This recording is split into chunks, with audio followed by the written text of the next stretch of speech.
Okay, in today's session, we are going to discuss about the robot kinematics. Okay, this is the second half of Unit 2.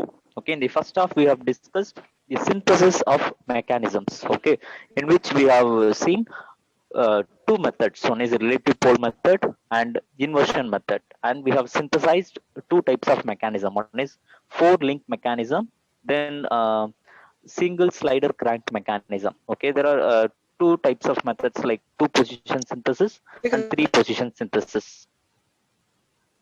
Okay, in this Sir? session, we are going to discuss about, yes, Sir, Dinesh Kumar, sir. Attendance. okay, in this session, we are going to discuss about the topological arrangement of robotic arms, then for what is forward kinematics and what is reverse kinematics. Okay, so these three topics to be discussed in this class. Okay, so first let me explain what is robot. Okay, so you might have heard or you might have seen robots in movies or some other industries. Okay, or in YouTube videos. Okay, so the definition of robotics given by the Robotics Industry Association, that is RIA, as a reprogrammable multifunctional manipulator designed to move material, parts, tools, or specialized devices through variable programmed motion for a variety of tasks. So this is the standard definition given by RIA, Robotics Industry Association.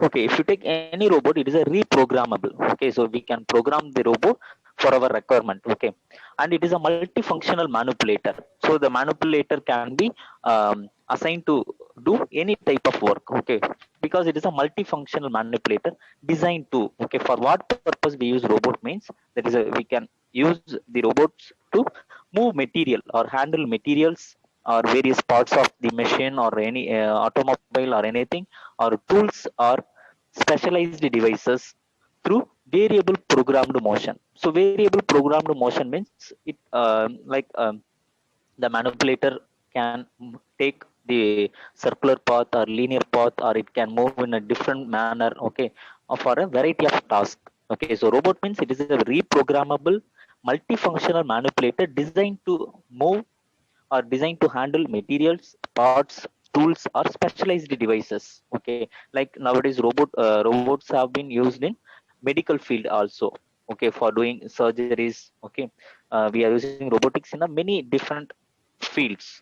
Okay, then they possess certain anthropomorphic characteristics. So these robots possess certain anthropomorphic characteristics like it is having mechanical arm for handling materials, parts, and tools, and it is having sensors to respond the input. Okay, so like we humans, we have the ear and eye, tongue for sensing a different thing. Okay, like for robotics, it has the sensors. Okay, different types of sensors like proximity sensor or touch sensor or tactile sensor, machine vision. Okay, like that it is having to respond to the input. Okay, then intelligence to make decisions. Okay, like you might have seen the movie called Robo. Okay, Endiran. Okay, in which we have seen the Chitty Robo. Okay, it is an intelligent robo, a humanoid robo. Okay, it can take its own decisions. Okay, okay. So this is the timeline of the robotics. Okay, when it was invented and who are all contributed to the development or how it is evolved. Okay, like that here I have given. So in 1922, Czech author the Karel Čapek wrote a story called Rossum's Universal Robots and introduced the word robota. Okay, the word robotics is came from the Czech word robota. Okay, robota, which means it is a worker. Okay, so it can do any type of work. Okay, robota means worker or slave. Okay, whatever work we assigned, okay, it will do without any hesitation. Okay, that is why it is called as a robot or robotics. Okay, the field of study is called robotics.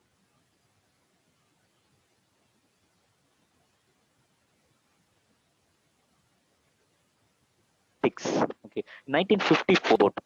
Then in the year 1955, genius transformation matrices. Okay, which is very much helpful for designing or controlling the end effect or motion or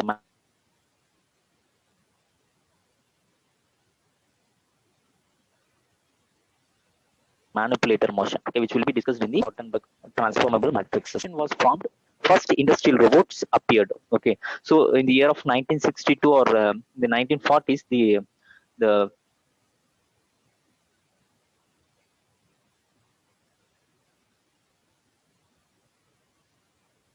the concept called mass production, the robots were appointed of works. Okay, so in the year 1962, the first industrial robot were developed and it was used in the industries. Okay, in the year 1973, the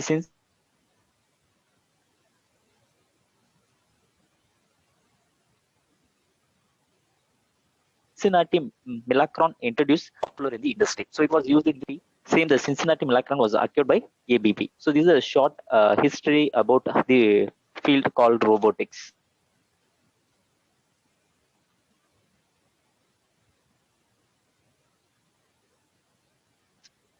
In robot classification, robot think about a reprogrammable functional robot which is used for moving the materials or parts or tool, okay, or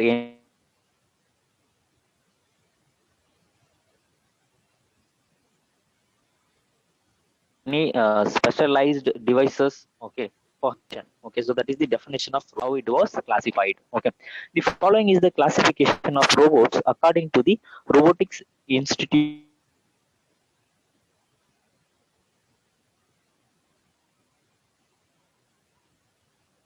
of America, the RIA. Okay, the first one is the robot, a device that performs according to a predetermined method, and it is very easy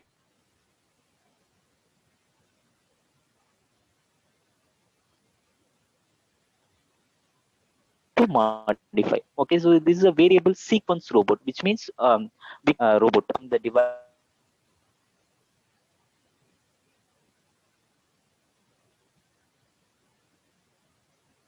to do a certain different. Okay, for example, a product involves 4 types of operation. Means those 4 types of operation can be done by the system. It is very easy to modify. Okay, so this is the first classification: variable sequence robot. Okay, so the robot is not dedicated to do a particular work. Okay, it can be reprogrammed. Okay, and it can be used to do a variety of work. Then the second type is the playback robot. Okay, which means so it can replicate or it can imitate what we do. Okay, the human operator performs the task manually by leading the robot.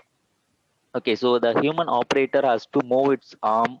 Okay, move its arm joints. Okay, then the robot can imitate or robot can follow the motions. Okay, that was given by or that was operated by a human operator. Okay, this is the second type. And third type is the numerical control robot. Okay, so the numerical control robot is nothing but the programs. Okay, like you might have done the CNC programming. Okay, in which you will write a set of codes. Okay, so by following the codes, the machine, okay, the computer numerical control CNC machine, CNC lathe or CNC milling machine will do the operation. Okay, like that here the robot is controlled by the numerical control methods. Okay, programming. The operator supplies the movement program rather than teaching it the task manually. So in the previous type, that is a playback robot in which an human operator will teach the robot, okay, how the arm should move and how the end effector to move, okay, at what position or how at what extent it can move. Okay, so everything is taught by the human operator in the playback robot. But in numerical control robot, without doing any teaching, okay, here we write or we feed only the program. Okay, so by following the program, the robot arms and all the manipulator, okay, all the component will move according to the program. Okay, and the fourth type is the intelligent robot. Okay, a robot with the means to understand its environment and the ability to successfully complete a task despite changes to the environment. So this is the intelligent robot. So everything is controlled by the already uh, the programmed, okay, programmed manner. Okay, so everything was fed into the robot. Okay, so it will decide what to do at the various circumstances. Okay, so it is like a robot which you might which you have seen in the movies. Okay, so that is the intelligent robot. So it will decide what to do in the various conditions or various circumstances. Okay, so these are the four types of robots. Okay, first one is variable sequence robot, then playback robot, then numerical control robot, and intelligent robot. Then the next one is the robot accessories. Okay,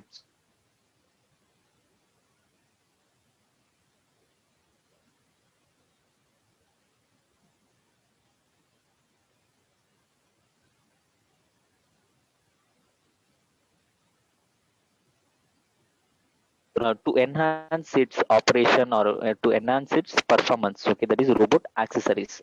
A robot is a system consists of the following elements which are integrated to form a whole. Okay, so without these accessories the robot is not a functionable one. Okay, the first one is the manipulator or rover. Okay, so this is a very important component which consists of the links, joints, and structural elements of the robot. So manipulator is nothing but the joints and the arm, end effector, or a tool. Okay, so that is the manipulator or rover. Then then the end effector. So this is the part that generally handles objects. Okay, objects, makes connection to other machines or performs the required tasks. Okay, so here you can see in this diagram. So in this diagram, so this is the end effector. So end effector is the final component which is connected, which is mainly used to handle the objects. Okay, for example, if robot is used to handle the material, means the end effector only pick the material and place it to somewhere else. Okay, or if a particular robot is assigned to do any surgery, means the end effector will do the surgery. Okay, so all other components are used to um, move the end effector into a particular location. Okay, so for example, if the robot is assigned to do the welding operation, means the end effector, okay, the final component, the end effector only holds the electrode. Okay, like that the end effector is the important device, okay, which will handle the objects or makes connection to other machines or performs the required task. Okay, so it can vary size and complex end effector on the space shuttle to a small gripper. Okay, so recently, um, the United Arab Emirates, the UAE, has sent the probe, okay, probe to the Mars um, to research about the Mars, okay, Mars surface. Okay, so in which it has sent the orbiter called Hope. Okay, so it is also having the probe and the end effector kind of thing. Okay, which will do the assigned operation there. Okay,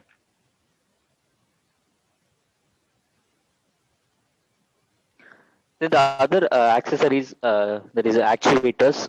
Okay, so actuators are the muscles of the manipulators. Okay, so, and the common types of actuators are servo motors, stepper motors, pneumatic cylinders, etc. Okay, for example, if you want to move, um, if you want to move the end effector to a particular location, okay, then the actuator has to actuate. Okay, so there are many types of actuator. Okay, so actuators are mainly classified as linear actuator and the uh, rotary actuator. Okay, so linear actuator called the pneumatic cylinders. For example, this is the end effector. Okay, so the end effector has the gripper. Okay, so the end effector is the linear joint. Okay, so this linear joint, so this is the final here I have placed the object. Okay, so the end effector has to move from this position to this position. Okay, so for example, if we are using the pneumatic cylinder, means, so if you apply the pneumatic pressure or if you supply the air to this cylinder, definitely the end effector will extend from this position to this position. Okay, because this is a linear actuator. Okay, so in some other case, the arm has to arm has to oscillate about 20 degree or 30 degree, means, okay, so that is the angular actuator. Okay, for angular actuator for oscillation motion of the arm, okay, or joint, okay, we are using servo motors or stepper motors. Okay, which will give you the required angular motions. Okay, then sensors. Okay, so I have already told you, like humans, we have the eye, okay, to see what is a that is just in front of us, or on ear, okay, which is used to hear what is happening. Okay, and to sense the taste we have tongue. Okay, to sense the smell we have nose. Okay, but the robot has nothing robot has any other device to sense the smell or taste or anything, okay, sound, okay. So for that only we use sensors, okay. So sensors are used to collect the information about the internal state of the robot or communicate with the outside environment, okay. So if you want to communicate to others, okay, so first we have to understand what is there, okay, what is there around us, okay. So then only we can communicate, okay. So like that here, the sensors like the touch sensor or machine vision system and the tactile sensors, okay, so these are all um, attached or integrated to the robot to collect the information about the environment, okay. Then only it can communicate with the operator or it can communicate with the control system or it can communicate with the adjacent machine, okay. So then the last accessories is the controller, okay. The controller receives data from the computer, then controls the motion of the actuator and coordinates these motion with the sensory feedback information. So the control, the informations, okay, like the information it receives from the computer, then the information that is given by the sensors, okay, like that it and the motions of the actuator, okay, it gathers all the information from all the devices like computer, actuator and sensors, okay. So after receiving the information, so it will do, so what to do, okay, it will perform according to the algorithm or according to the program, okay. So this is the function of the controller. Okay. So we came to the configuration of robot manipulators. Okay, normally the robot has four configuration. Okay, so if you go to any industry or anywhere, okay, you can find a robot consists of any of these four types of manipulators, okay, whether it is a cartesian robot or spherical type of robot or cylindrical robot or articulated robot, okay. So robot are available in the following four configuration only, okay. So let us discuss, so what are the configurations, okay, what is cartesian configuration and what is the spherical configuration and how the workspace looks like, okay. So we will discuss in detail in the coming slides, okay. So before getting to the configuration, okay, let us know what is work envelope, okay. So by knowing the work envelope, you can easily understand the configurations, okay. So what do you mean by work envelope, okay. So work envelope is nothing but the space within which the robot manipulator can move, okay. So the work envelope may vary according to the configuration. For example, the Cartesian robot has the rectilinear or uh, rectangular type of workspace, okay. The cylindrical robot has the three-dimensional cylindrical type of work envelope, okay. And the articulated robot and spherical robot has the spherical type of work envelope, okay. So depending on the configuration and size of the links and wrist joints, the robot can reach a collection of points called a workspace. Okay. So within the workspace only, the robot manipulator can move. Okay. So alternately, workspace may be found empirically by moving each joint through its range of motion. Okay, range of motion means a minimum position to the maximum or the extreme position. Okay, and combining all space it can reach and subtracting what space it cannot reach. Okay, that is the work envelope. Okay, so we will see the work envelope of each and every robot configuration in the coming slides. Okay, so first one is the Cartesian geometry. Okay, so Cartesian means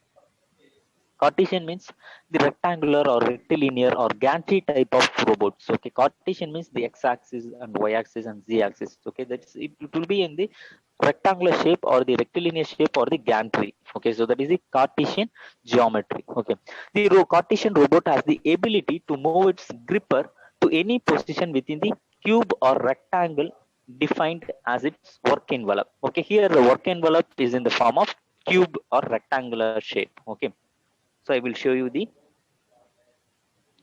shape. Okay, so here it has three linear movements. Okay, there is no rotary movements. Okay, all the three motions are linear movements only. Okay, so I will show you the diagram of the Cartesian robot. Okay, so these robots are made up of three linear joints. Okay, here you can see three linear Okay, so it can move in this axis. Okay, so this is the first linear motion. Okay, and the arm can move in the y-axis also. Okay, so it can move in this direction also, and the third direction will be the z-axis. Okay, so it can move in this direction also. Okay, so this Cartesian or rectangular gantry type of robot doesn't have the rotary joint. Okay, so all the three joints are linear joints or the rectangular joints only. Okay, so these types of robots you can find in all the type of industries. Okay, for moving, for transporting or for handling the heavy objects. Okay, we are using the Cartesian or rectangular gantry type of robot. So this is the work envelope. Okay, so here you can see the work envelope is in the form of rectangular shape. Okay, so the work envelope will be look like in this shape. So it is like a cube or cuboid shape. Okay, so within which only the robot manipulator or the end effector will move. Okay, so out of this envelope, the manipulator cannot move. Okay, so here you can see in the traverse stroke. Okay, it can move from this position to this position. Okay, this is in the direction of traverse stroke. Okay, so in the y direction, okay, it can the or vertical stroke, it can move from this position to up to this position. Okay, like that it can move in the x direction or y direction in the z direction. Okay, at the end its envelope will be look like the rectangular shape. Okay, so I will show you the work envelope. So this is the work envelope of the gantry type of robot or the Cartesian robot. Okay, so here you can see, so this is the work envelope. So out of this envelope, the robot arm cannot move. Okay, or it will not do anything out of this work envelope. Okay, the work envelope may vary depending on the length of the arm. Okay, the length of the end effector. Okay, uh, and the dimension or the shape of the manipulator. Okay, so here you can see the practical or the actual Cartesian or gantry robots. Okay, so this gantry robot is used in the automobile industry. Okay, where it is used to place the automobile body at the exact place, and it is mainly used to place the engines. Okay, like that the heavy objects were handled by the gantry or the Cartesian robots. So here I have given the some of the applications of the Cartesian robots. Okay, so it is mainly used in materials handling. Okay, so wherever the material, the heavy objects or heavy material has to handle. Okay, at that place you can find the Cartesian robots. Okay, and the parts handling related to machine loading or unloading supply bins. Okay, for example, in the production industries, so where big size work pieces or big size components, okay, to be moved from one workstation to another workstation. Okay, so that will not be moved by the human. Okay, at that place we can use the Cartesian robots. Okay, Cartesian or the gantry type of robots. Okay, for loading and unloading operations. Okay, then assembly of small systems like the electronic printed circuit board assembly. Okay, so it can also be used to assemble the precision parts or precision components. So this is another type of another Cartesian or gantry robot, and it has some advantages like very large work envelopes are made possible. Okay, so if you compare the cylindrical robot or the articulated robot and the spherical robot, okay, compared to that, okay, the Cartesian robot has very large work envelopes. Okay, which means it can move at which can move at large extent. Okay, then overhead mounting leaves floor space for other users. So these are the advantages of Cartesian robots, and it is very simple to control, simpler control systems. Okay, we can reprogram at many number of times. Okay, so it has also having disadvantages like the access to the work envelope by overhead crane or other material handling equipment may be impaired. Okay, so it is a large robot. Okay, so the access to the work envelope by the overhead crane. Okay, so for example, at the same workstation, if you're having the crane and the Cartesian robot, okay, so we cannot use the crane. Okay, so if you do so, okay, then it may be damaged. Okay, it may be undergo any type of damage. Okay, so access to the work envelope by the overhead crane or other material handling equipment may be impaired. Okay, so this is the disadvantage, and maintenance may be difficult. Okay, so these are the two disadvantages of Cartesian robots. Then cylindrical geometry. Okay, this is the second configuration. So here the work envelope is in the form of cylinder. Okay, here the robot can move its gripper within a volume that is described by a cylinder. In the Cartesian robot, the work envelope is in the form of rectangular or cuboid shape. Okay, here the cylindrical geometry in which the work volume or the work space is in the form of cylinder. Okay, so within which only the robot manipulator can move. Okay, and this cylinder geometry robot has two um, two linear moments and one rotational moments. Okay, I will show you the linear moments as well as the rotational moments. So this is the actual diagram of the cylindrical robot. Okay, here you can see two linear moments. Okay, the manipulator, the arm can move in the x direction or the arm can move in the y direction. Okay, and this particular arm, okay, can revolve. Okay, it can move about 360 degree or 270 or less than 360 degree. Okay, so sorry totally it has two linear moments. Totally it has two linear moments and one rotary moment. Okay, so this will rotate about this central axis. Okay, so it has three types of motions. Okay, and here you can see the work envelope of the cylindrical robot. Okay, here you can see the work envelope is in the form of cylinder. Okay, so outside of this cylinder, okay, the robot cannot perform any type of work. Okay, so it will do all the work within this work envelope. And this is the work envelope in the top view as well as the front view. So here you can see the rotation is not 360 degree. Okay, so it is about the 270 degree. So up to which only the robot arm can rotate. Okay, or revolve or swing. Okay, and the vertical direction, okay, the arm can move in the y direction. Okay, and the same the arm can move in the x direction. Okay, so this is the two linear motions and one rotary motions. Okay, so at the end of which we will have the cylindrical work envelope, and this is the cylindrical robot. So the robot can move in this direction.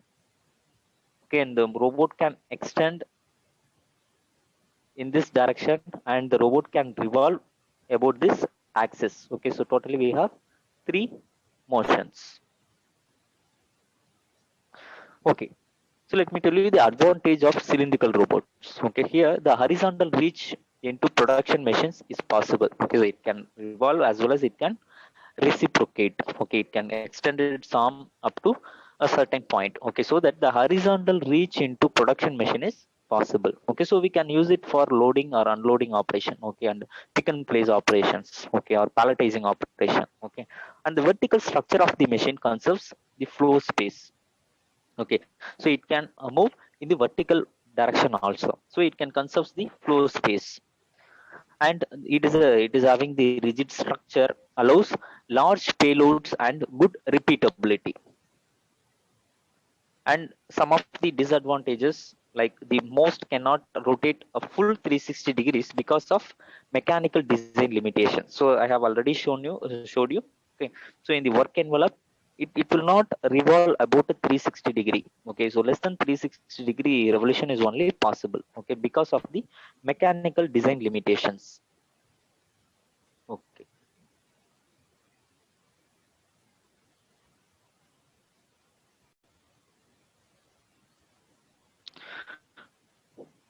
Okay, the third configuration is spherical geometry, okay, or spherical robot. Okay, so in which the work envelope is in the shape of sphere, okay, spherical shape. Okay, so it is also called the polar configuration, okay, or the spherical shape. It has this spherical shaped work envelope. Okay, so I will show you the work envelope. We can understand easily. Okay, so it has two two rotations, okay, two rotary joints and one linear joint, okay. So this is the actual diagram of the spherical robots, but nowadays this type of robots is not used in the industry, okay. So it has been replaced by the articulated robot, okay, because the articulated robot and the spherical robot has more or less similar work envelope, okay. So compared to that, the articulated robot has many advantages, okay. So it is not work, it is not used in the industry right now, okay. Okay, so here you can see the actual diagram of the actual picture of the spherical robot. Okay, so it has two um, rotations or two rotary joints. Okay, which means it can rotate about this way, or it can rotate about this way, and it can extend, or it can extend in this direction. Okay, so this is the extended arm of the spherical robot. Okay, so the spherical robot can move in this direction, or it can rotate about this axis. Okay, so totally it has three types of joints, okay, two rotary joint and one linear joint. So this is about the spherical robot.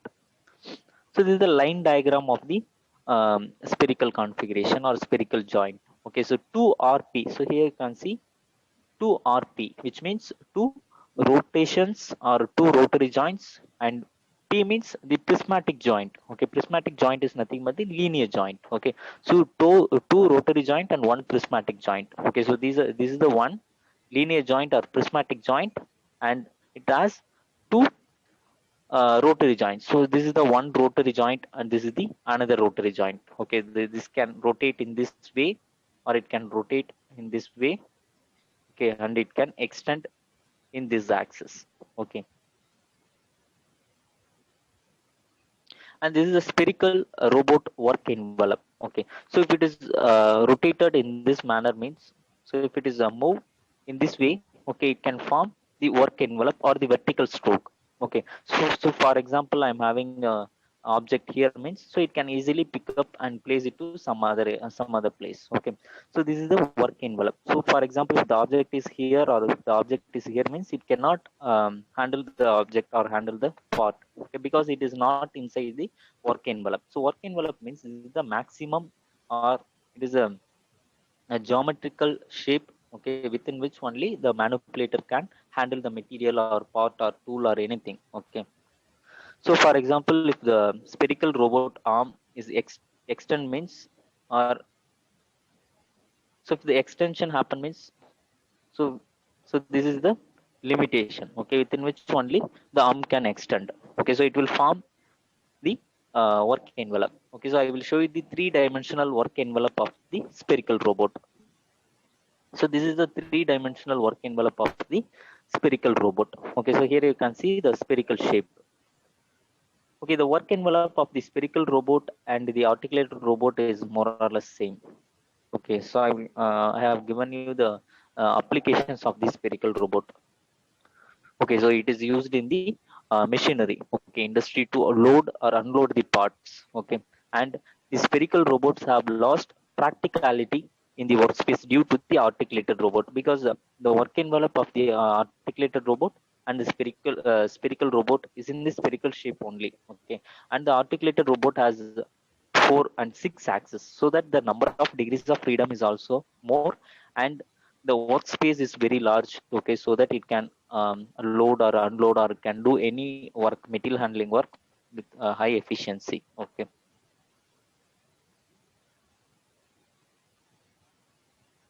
then the advantages of spherical robot.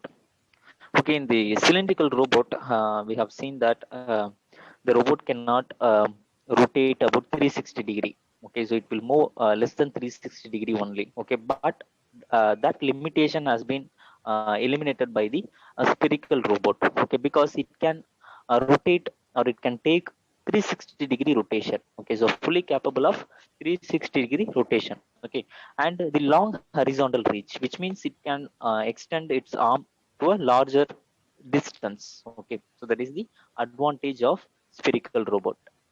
Then disadvantage. So the lower profile and no linear actuator for the z axis. Okay, so it has the linear actuator in the x direction. Okay, but in the z direction, okay, it doesn't have any linear actuator. So there is a main disadvantage. Okay, so that has been that disadvantage is eliminated by the articulated robot. Okay, so that we are going to discuss the coming slides. And the workspace is also very small. Okay, compared to the articulated robot, the spherical robot has small work envelope. Okay, the work envelope should be very high so that it can do many operations, or it can do the operation um, in a good manner. Okay, okay, the fourth configuration is articulated geometry robot. Okay, so this articulated robot geometry has three rotational joints. Okay, there is no linear joints. Okay, in the Cartesian robot, okay, that is having three prismatic joint or three linear joint. Okay, and the cylindrical robot has two prismatic joint and one rotary joint. Okay, and the spherical robot has one prismatic joint and two rotary joint. This articulated robot has three rotary joints and there is no prismatic joints. Okay, so I will write here. Okay, the Cartesian robot or the Cartesian configuration has three linear joints. Okay, and three linear joints and no rotary joint, and there is no rotation. Okay, so all the three joints are linear joints. Okay, and the cylindrical robot or the cylindrical configuration, and the cylindrical configuration has two linear joint and one rotary joint. Okay, it has two linear and one rotary. Okay, then the work envelope is in the shape of cylinder. Okay, and the third one is the spherical configuration. Third one is spherical configuration and its work envelope in the shape of sphere. Okay, and it has two rotary joints. Okay, and one prismatic or one linear joint. Okay, it has two rotational joints and one linear joint. Okay, and the last one, that is the articulated robot. This articulated robot has the articulated configuration has three rotary joints and no linear joints.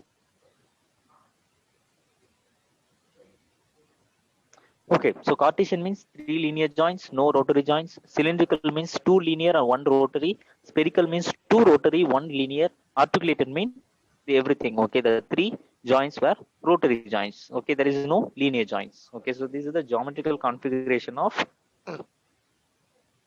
all the four configurations.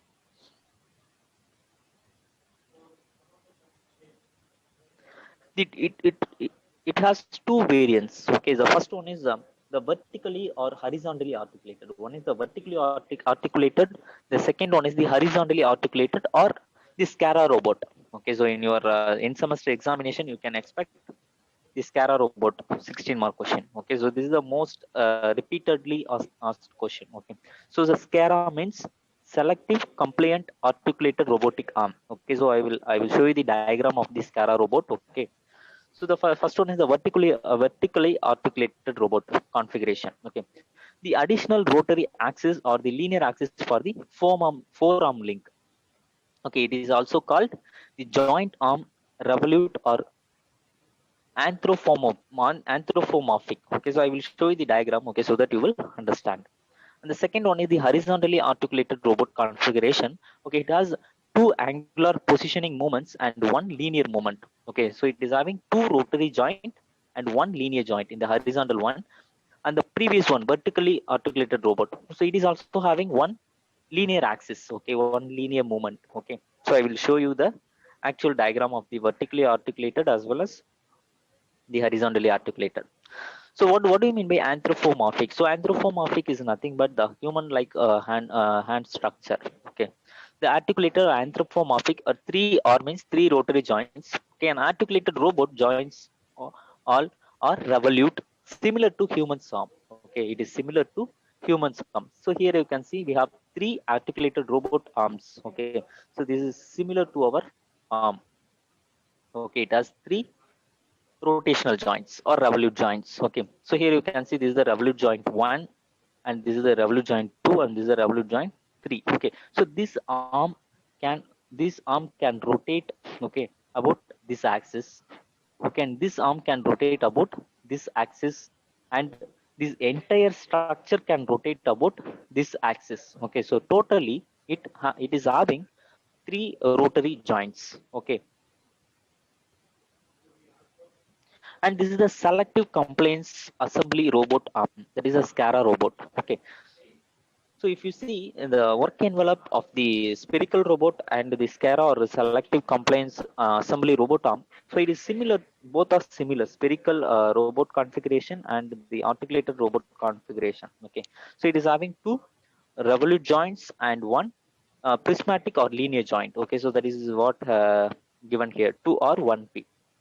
They have two revolute joints that are parallel. Okay, please be note this point.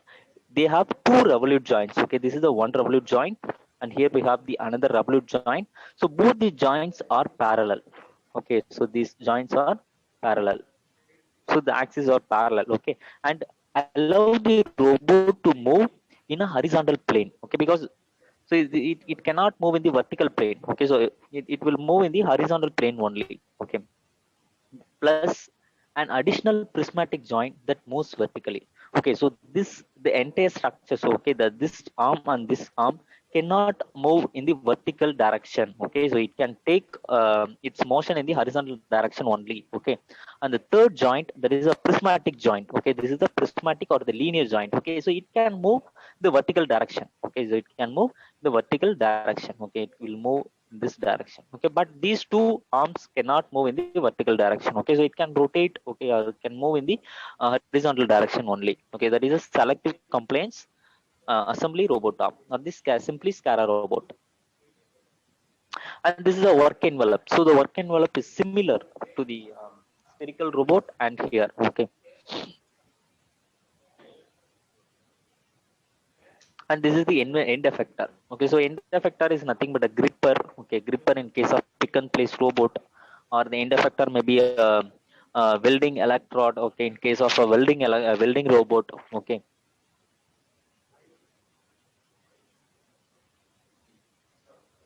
and this is a vertically articulated robot. Okay, this is an actual diagram of a vertically articulated robot. So this robot is dedicated to do the welding operation, gas welding operation, and this is also a vertically articulated robot. This is another diagram of the vertically articulated robot. Okay, so it has around three joints. Okay, so this is the first joint, and this is another joint. Okay, and here we have the third joint. Okay, and there is no prismatic joint here. And this is a vertically articulated robot used in the medical field. Okay, so this robot is used to diagnose the human body. Okay, so this is connected with the X-ray machine or the ultrasonic machine. Okay, so it will penetrate the ultrasonic waves. Okay, and then it is receives the ultrasonic wave and it is sent to the controller. Okay, so that they can generate the the diagram. Okay, or X-ray diagram or anything. Okay,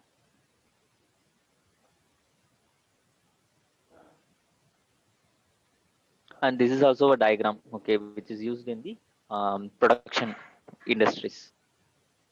Then this is a horizontally articulated robot, and this is also a horizontally articulated robot.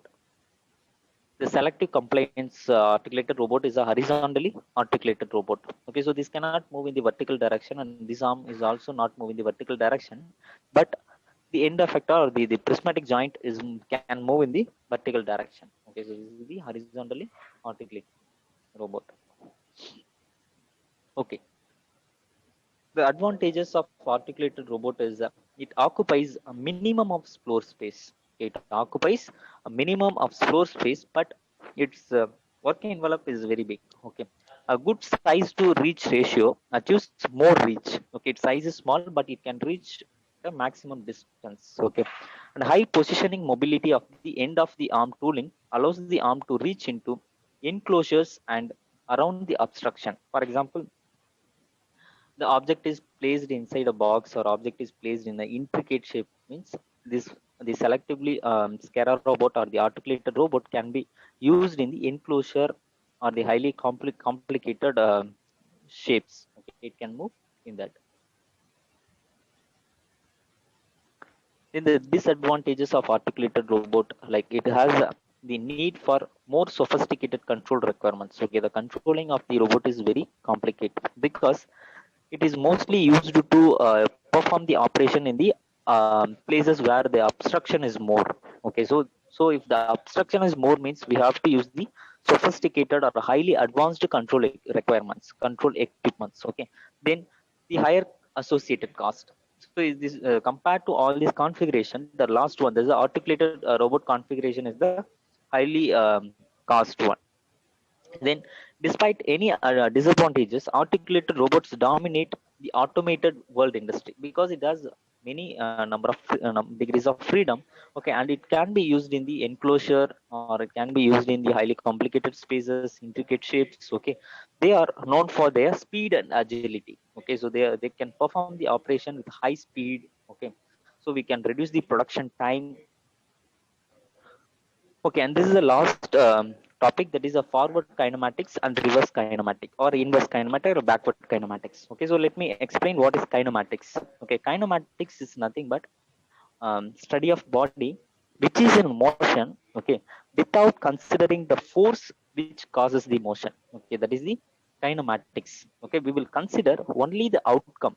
Okay, we will not consider the force. Okay, which causes the motion. Okay, that is the kinematics. In robot kinematics, there are two types. One is the forward kinematics and the inverse kinematics. Okay, so forward kinematics means mapping from joint space to Cartesian space, which means here the joint space means the joint angle will be given. Okay, so we have to find out the end effector or the final position of the end effector. Okay, the joint angle, like if we are using the articulated robot means it will have three rotary joints. Okay, the theta 1 value, theta 2 value, and theta 3 value will be given. Okay, so we have to find out the final position of the end effector. Okay, that is forward kinematics. So from joint space to Cartesian space, or from joint space to world space, that is forward kinematics. Okay, the inverse kinematics is just opposite to the forward kinematics. Okay, here the final position of the end effector will be given. Okay, we have to find out the suitable joint angle. Okay, that is the mapping from Cartesian space to joint space. Okay, that is the inverse kinematics. So here we can see I have given two diagrams. Okay, the first diagram is, so I have to place this object in this position. Okay, so this is the position, say x comma y. Okay, I don't know the final position. Okay, but I know the angle, joint angle. Okay, so joint angle theta 1 I know and theta 2 I know. So if I give the theta 1 value, theta 2 value to this structure, okay, then only I will get to know what is the final position of the object. Okay, so this is forward kinematics from joint space. Joint space means this angle, joint space to Cartesian space, that is x comma y. This is a Cartesian space, that is forward kinematics. And the inverse kinematics means here they will give, they will give you the final position of the object. Okay, so we have to find out the suitable angle. Okay, at what angle we will get this final position. Okay, this is the inverse kinematics. Okay, so here you can see the position, that is x comma y comma z, and joint angle theta 1 theta 2 theta 3. So forward kinematics means, so they will give you the joint angle. Okay, so we have to find out the position. Okay, if it is inverse kinematics means they will give you the final position of the end effector, and we have to find out the joint angles of the various joints. Okay, so this is the forward kinematics and the inverse kinematics. So with this I wind up this class.